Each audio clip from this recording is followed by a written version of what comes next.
તો નવસારી પોલીસે સૌથી મોટું સાયબર ફ્રોડ વિરોધી ઓપરેશન પાર પાડ્યું છે।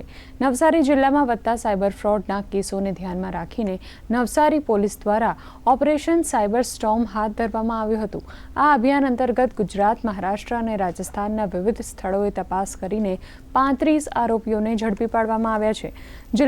ગુજરાતના 7 જિલ્લામાં સુરત, ભાવનગર, રાજકોટ, અમદાવાદ, જયપુર અને મુંબઈમાં ટેકનિકલ સર્વેલન્સને આધારે જે તે આરોપીઓની અટક કરવામાં સફળતા મેળવી છે। તપાસ દરમિયાન પૈસાની ઠગાઈમાં investment fraud, Facebook ID fraud, share market investment fraud અને ઓનલાઈન ટ્રેડિંગ ફ્રોડનો સમાવેશ થાય છે। પોલીસે સાયબર ફ્રોડના 10 ગુના ઉકેલી 35 આરોપીઓની અટક કરી છે અને ₹3 કરોડથી વધુ સાયબર ફ્રોડના કેસ શોધી મોટી સફળતા મેળવી છે।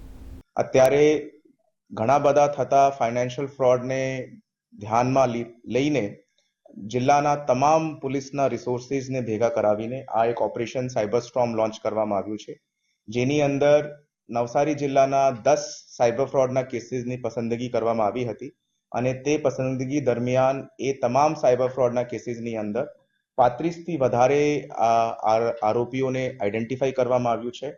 આ તમામ આરોપી ગુજરાત, મહારાષ્ટ્ર અને રાજસ્થાન રાજ્યના ટોટલ 7 જેટલા જિલ્લાઓની અંદર રહેતા હતા અને એ તમામ જિલ્લાઓમાંથી ટોટલ 9 ટીમ્સ બનાવીને આ 35 આરોપીને નવસારી અમે લઈને આવ્યા છે અને આ લોકો વિરુદ્ધ કાયદેસરની કાર્યવાહી હાલ ચાલુમાં છે।